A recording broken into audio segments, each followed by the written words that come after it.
मैं व्यंग्य के सेलिब्रेशन को आवाज देता हूं जो आज हमारे मंच के सारथी हैं शरद जोशी जी की परंपरा, जो आपको समझाएंगे हर दूसरी पंक्ति में कि व्यंग्य क्या होता है। हंसाने के लिए बातें करते हैं, ये व्यंग्य करते हैं। व्यंग्य आपको समझाएंगे।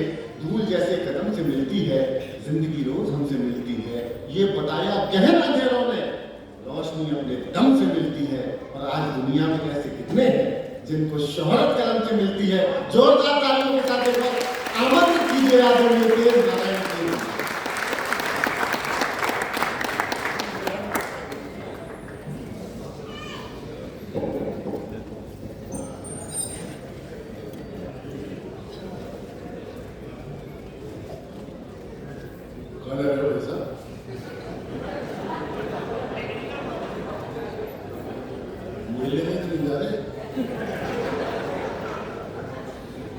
लेकिन जिस गति से जा रहे हैं उससे लगता है कि रासायनिक क्रिया से पीड़ित जाएंगे, बाहर कोई अच्छा सा स्थान ढूंढेंगे और फिर लौट के आएंगे तो इनके चेहरे पर तसल्ली का एक भाव हर आदमी एक परेशान।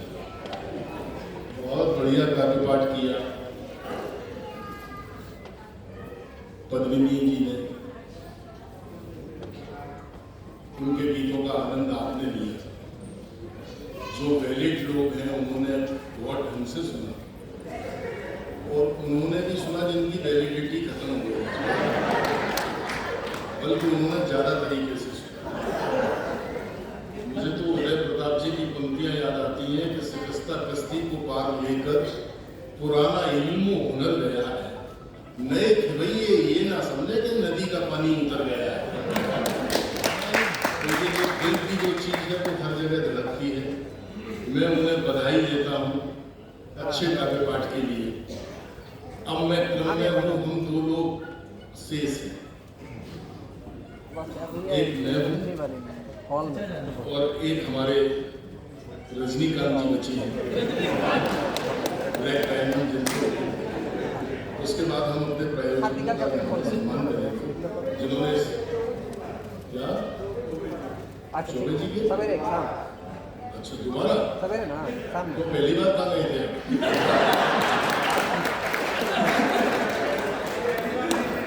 जीवन में सप्लीमेंट्री नहीं पास हुए।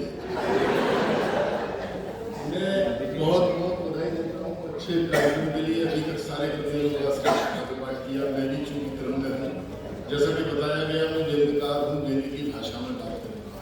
आज से अपने तरीके से आपने समझा, मैं व्यंग्य की भाषा में बात करता हूँ। व्यंग्य को समझने के लिए बस कुछ नहीं करना है, हमें अपनी दृष्टि खुली रखनी चाहिए। व्यंग्य हमारे आसपास मिल रहा होता है। मैं एक एक कर करके आपके बीच में व्यंग्य समझाने की कोशिश करूंगा। आप भी भरपूर तरीके से मुझे समझाने की कोशिश करना कि आपकी समझ में आ गया। ये छुटपुट तालियों से मेरा हाजमा खराब हो जाता है। इस हिंदुस्तान में मेरी आदत इतनी बिगाड़ रखी है कि मुझे जब तक घनघोर तालियां नहीं मिलती तब तक मैं ढंग से स्टार्ट ही नहीं हुआ।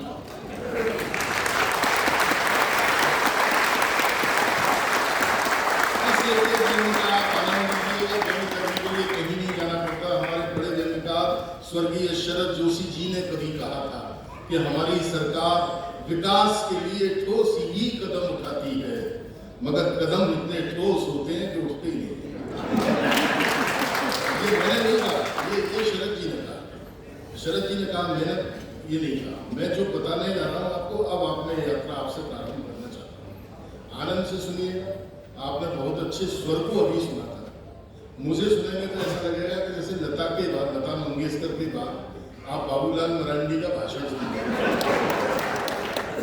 लेकिन ये भाषण आपको आनंद देगा। मस्ती से सुनना, एक एक व्यंग्य का मजा लेना। व्यंग्य का अपना अपना एक तेवर है। हिंदुस्तान है, हिंदुस्तान की अपनी खूबसूरती है। हिंदुस्तान सहिष्णु देश है। आदमी कहता है सहिष्णुता क्या होती है? मैंने हिंदुस्तान से बड़ी सहिष्णुता आपको कहीं नहीं दिखाई देगी। मैंने जब हिंदू का चेहरा लगाया तो मुझे मुसलमानों ने पीटा। जुड़ना मुझसे दोस्तों, और जरा इस ऑडिटोरियम को तालियों के विस्फोट से बताना कि प्रभात खबर अखबार का कार्यक्रम शुरू हुआ है। अब मैंने जब हिंदू का चेहरा लगाया तो मुझे मुसलमानों ने पीटा। मैंने फिर मुसलमान का चेहरा लगाया तो मुझे हिंदुओं ने पीटा। बाद में मैंने सिख का चेहरा लगाया तो मुझे हिंदू और मुसलमान दोनों ने मिलकर पीटा। आखिरी में मैंने एक खूबसूरत औरत का चेहरा लगाया, फिर तीनों ने एक दूसरे को पीटा।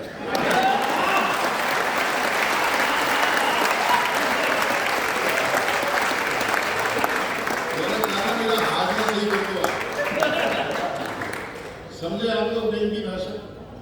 वो वाले भाई साहब सब समझ गए क्या? वो जिन्होंने कहा था चोरी जी को, वरना मेरे जाने के बाद कहेंगे तेजराम जी को और सुना दो।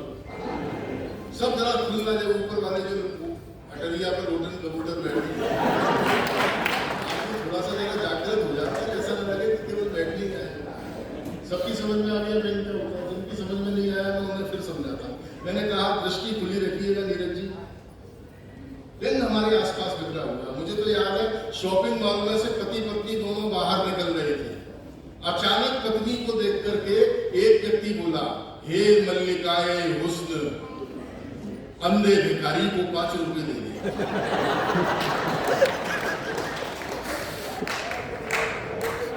सब ताली बजाओ या हाथ तक नीचे आएगा?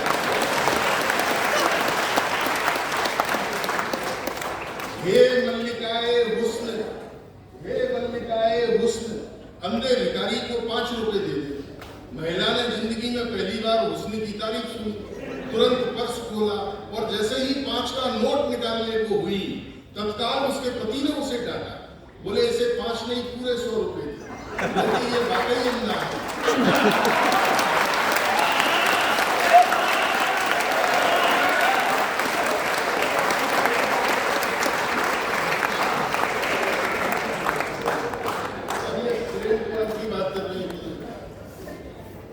बदलनी जी कि प्रेम और ये और मैं उसे बांट दूं या नहीं, बेकार की बातें हैं। प्रेम जाने मांगे की चीज नहीं।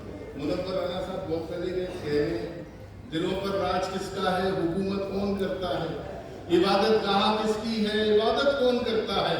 यहाँ से रेल की पटरी बड़ी नजदीक है पद्मिनी, चलो हम फैसला कर लें मोहब्बत कौन करता है। लेकिन बहुत बढ़िया गोविंद जी उन्होंने, आप, मेरा मन करता है कि आपकी तरफ से 4 पंक्ति उनके अच्छे कार्यपाठ के लिए मैं सौंप दूं कि जादूगरनी जादू करने जब तू आती है, जादूगरनी जादू करने जब तू आती है, तेरे लहजे से केसर की खुशबू आती है। और आंखें क्या है, मीर तकी के ताजे मिसरे हैं, इनको वो समझेंगे जिनको उर्दू आती है।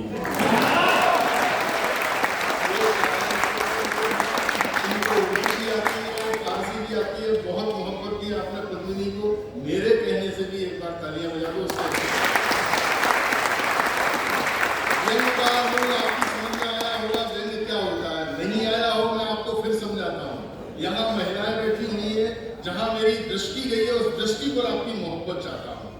2 विधवाएं आपस में बातचीत कर रही थी, 2 विधवाएं आपस में बातचीत कर रही थी।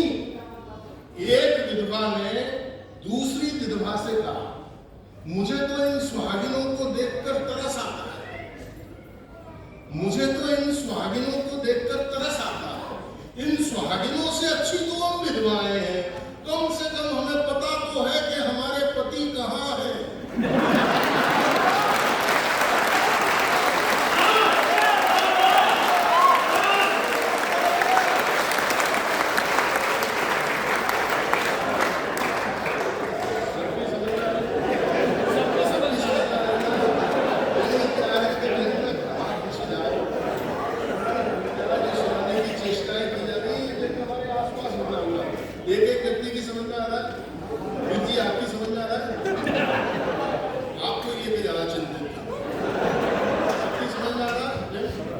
नहीं समझा तो मैं आपको फिर समझा। हमारी सरकारों पे आए दिन आरोप लगते हैं कि सरकार ये नहीं कर रही, सरकार वो नहीं कर रही। गोविंद जी, सरकार क्या कर रही है? सरकार ने अभी पिछले दिनों मेरी जिंदगी का सर्वश्रेष्ठ व्यंग आपकी अदालत में रख रहा हूं दोस्तों, ये वो जुमले सुना रहा हूं जो हिंदुस्तान और हिंदुस्तान की सरहदों के बाहर मेरे नाम से मशहूर हुए, मेरे नाम से वायरल हुए। पिछले दिनों हमारी सरकार ने 3000 करोड़ रुपए खर्च करके सरदार वल्लभ भाई पटेल की 142 फीट ऊंची मूर्ति बनाई। और दुनिया के सारे स्टैचू एक झटके में छोटे कर दिए। अब सरदार वल्लभ भाई पटेल स्मारक स्थल से ही देख के बता देंगे कि अच्छे दिन कितने किलोमीटर रहे।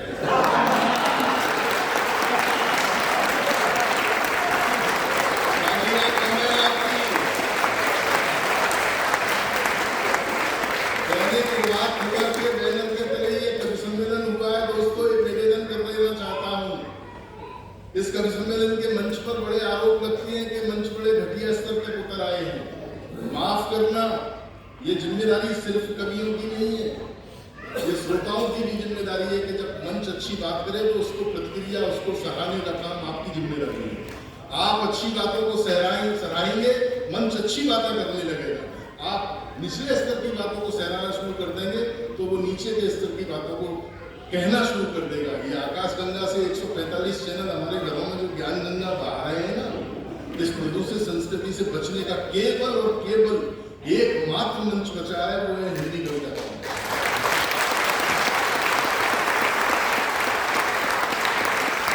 एक जिम्मेदारी हम निभा रहे हैं, दूसरी जिम्मेदारी आप निभाइए, अच्छी कविताओं को सराहिए।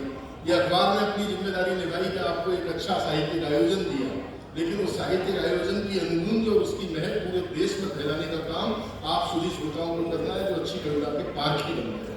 व्यंग आपकी समझ में आया, नहीं समझ में आया तो मैं आपको फिर समझाऊंगा। मैं आपको व्यंग तब तक समझाऊंगा जब तक आप व्यंग समझ नहीं जाएंगे। पिछले दिनों आपको याद होगा, हमारे यहाँ पर एक वाइल्ड लाइफ का बड़ा पत्रकार आया था, बेयर ग्रिल्स। याद है आपको? बेयर ग्रिल्स आया था, वो जंगल सफारी में हमारे प्रधानमंत्री जी के साथ घूमा था। टेलीविजन ने घर घर दिखाया। तो बेयर ग्रिल्स के साथ जब मोदी जी जंगल में घूम रहे थे तो अचानक एक खूंखार शेर सामने आ गया। बेयर ग्रिल्स ने कहा, मोदी जी अगर जंगल में आप अकेले घूम रहे हो और कोई खूंखार शेर सामने आ जाए तो क्या करोगे? मोदी जी उठे, शेर के पास गए, शेर के कान में कुछ कहा, शेर ने सुना तो शेर उल्टे पांव जंगल में वापस। बेयर ग्रिल्स हैरान, बोले मोदी जी आखिर ऐसा क्या कह दिया आपने शेर से, ये शेर जंगल में वापस चला गया? बोले मैंने तो कुछ नहीं कहा, मैंने तो सिर्फ इतना कहा था कि पंजे फटकार के दाढ़ता क्या है, माँ ने दूध पिलाया है तो आजा चुनाव लड़ने।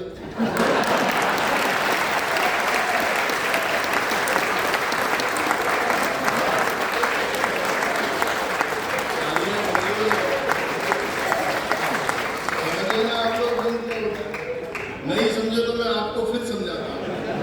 लोग कह रहे हैं कि सरकार काम नहीं कर रही, सरकार विकास नहीं कर रही। क्या विकास दिखना चाहिए और दिख रहा है। एक जिंदगी का सर्वश्रेष्ठ व्यंग आपकी अदालत में रखता हूँ और 71 साल के लोकतंत्र के गाल पर अगर मैंने तमाचा जड़ दिया हो तो उस तमाचे की धमक यहाँ पर सुनना चाहता हूँ।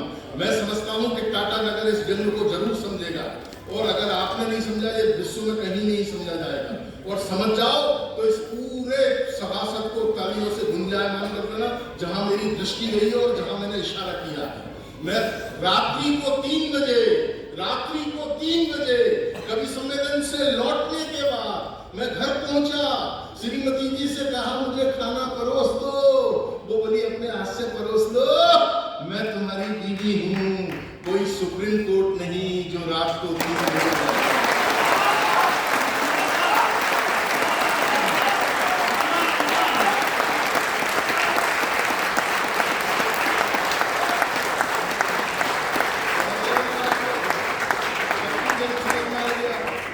विभिन्न राजनीतिक दलों के प्रवक्ता बैठे हुए हैं, पदाधिकारी बैठे हुए हैं। एक अखबार ने जिम्मेदारी से एक काम किया है, लेकिन वहीं दूसरी ओर अगर हम अपने इलेक्ट्रॉनिक मीडिया को देखते हैं, इस इलेक्ट्रॉनिक मीडिया ने देश की दशा को कितना दिशाहीन कर दिया है। उस पर एक जुमला टाटा नगर के लोगों सुन लो, अगर मैंने ठीक से इशारा कर दिया हो मुझे मोहब्बत देना, ताकि ऐसी सच्चाइयां मैं हमेशा व्यक्त करता रहूं। देश में कहीं भी आग लग जाए, इशारा समझना लोगों, मैं इशारा करके किस तमीज से रहा हूं। देश में कहीं भी आग लग जाए, देश में कहीं भी आग लग जाए, आप तुरंत फोन करके फायर ब्रिगेड को समाचार चैनलों के दफ्तरों तक पहुंचाएं, क्योंकि लगी हुई आग पर काबू पाया जा सकता है, फैलाई हुई पर नहीं।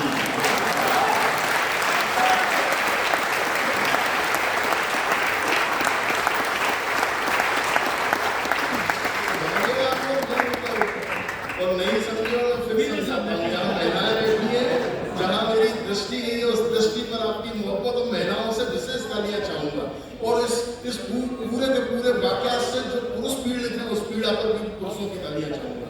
टेलीविजन वालों, अगर सीरियल सालों साल घसीटना था तो इसका नाम दिया और बाती की बजाय अखंड ज्योति रख लेना।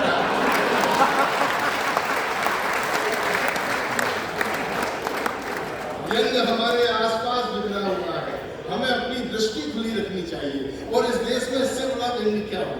हमने पिछले 10 साल एक ऐसे प्रधानमंत्री को भुगता जो कुछ बोले नहीं, और अब ऐसे आ गए जो दूसरों को नहीं बोलने देते।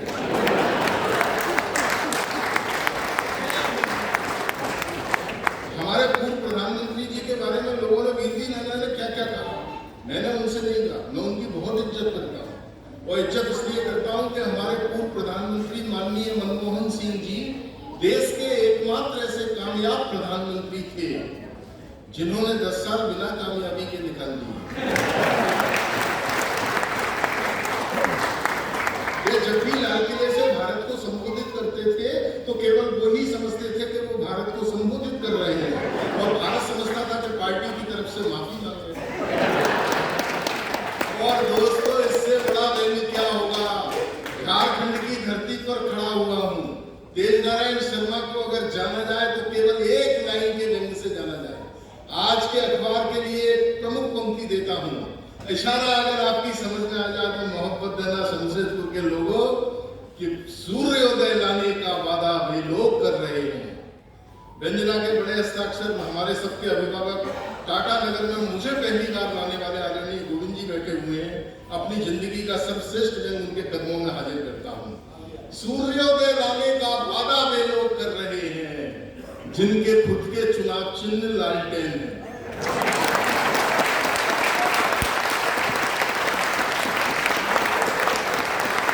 समझना आपको फिर अच्छा नहीं समझे, आखिरी बार समझाता हूँ, फिर एक आध कविता पढ़ेंगे, फिर पद्मश्री डॉक्टर सुरेंद्र दुबे जी को हम यहाँ पर आमंत्रित करेंगे। बेवकूफ है वे लोग, बेवकूफ है वे लोग, बेवकूफ है वे लोग जो अपने प्रधानमंत्रियों के पुतले बनाते हैं और फिर उन्हें फूंकते हैं। हमें देखो, हमने पुतलों को प्रधानमंत्री बना के देश फूंकी है।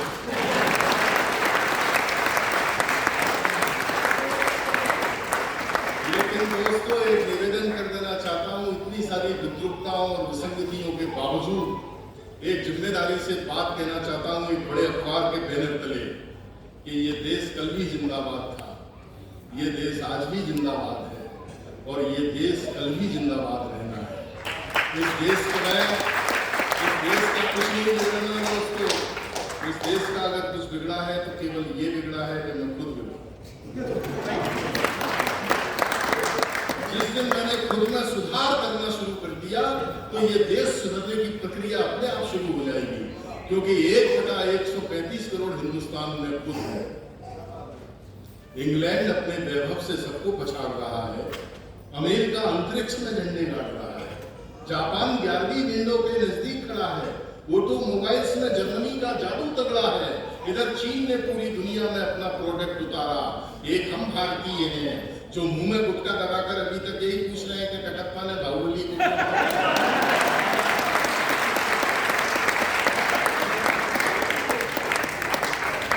ये हमारा राष्ट्रीय चरित्र है। समय की अपनी पाबंदियां हैं। आइए एक कविता से मैं अपनी ही लीला समाप्त करता हूँ। दैनिक प्रभात खबर के समस्त पदाधिकारियों को बधाई देता हूँ कि आप लोग बड़े लोग हैं।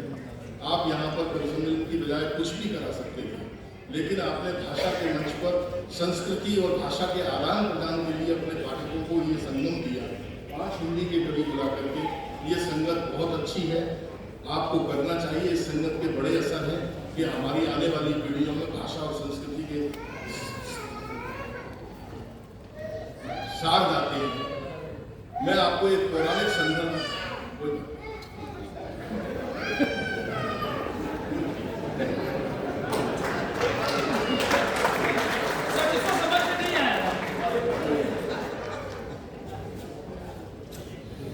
किसी मजबूर आदमी पर हंसना नहीं चाहिए।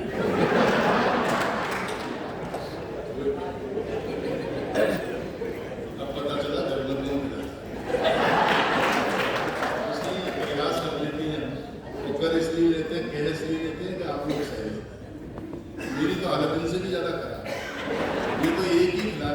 साथ 3 खिलाता हूं।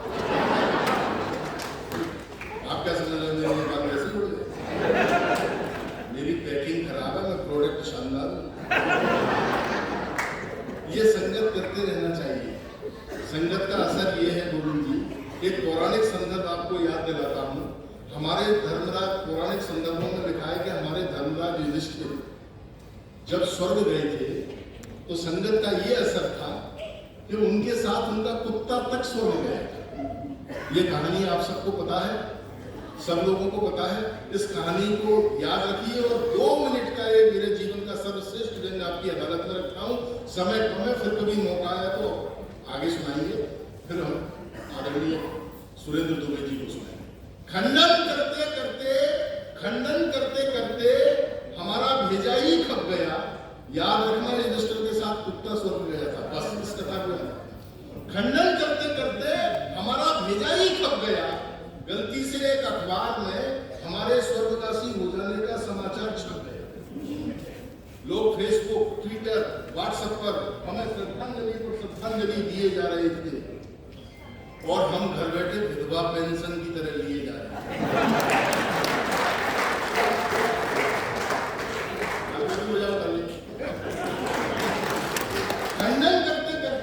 खंडन करते करते हमारा भेजा ही खप गया। गलती से एक अखबार में हमारे स्वर्गवासी हो जाने का समाचार छप गया। लोग फेसबुक, ट्विटर, व्हाट्सएप पर हमें श्रद्धांजलि दिए जा रहे थे और हम घर बैठे विधवा पेंशन की तरह लिए जा रहे थे। लोग दुखी थे, उनके चेहरे पर गम भी थे। तत्काल हमारी याद में एक शोक सभा बुलाई गई जिसमें अपनी मूल पहचान छुपाए हुए हम भी थे। दृश्य देखना, तत्काल हमारी याद में एक शोक सभा बुलाई गई जिसमें अपनी मूल पहचान छुपाए हुए हम भी थे, अपने बेतुके रुख को संभालते हुए और हमारे तैल चित्र पर एक मुरझाए हुए फूलों की माला डालते हुए।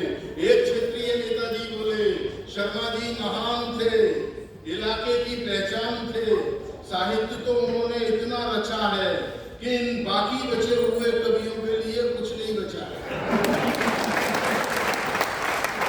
साहित्य तो उन्होंने इतना रचा है कि इन बाकी बचे हुए कवियों के लिए कुछ नहीं बचा है। उनके सृजन हमें रह रह के रुलाएंगे। वो इतनी पुण्य आत्मा थे कि देखना सीधे स्वर्ग जाए। कवि स्वर्ग की दिशा में पुकारते हुए और हमारे तैल चित्र को निहारते हुए नेताजी रुआ से होकर बोले, शर्मा जी हमें हमारी मोहब्बत का सिला दे जाते, अकेले क्यों गए, हमें भी साथ ले जाते। कभी मेरे मुंह से निकल गया, नेताजी हम ये वादा नहीं निभा पाएंगे, हम कोई युधिष्ठिर थोड़ी है जो आप साथ हैं।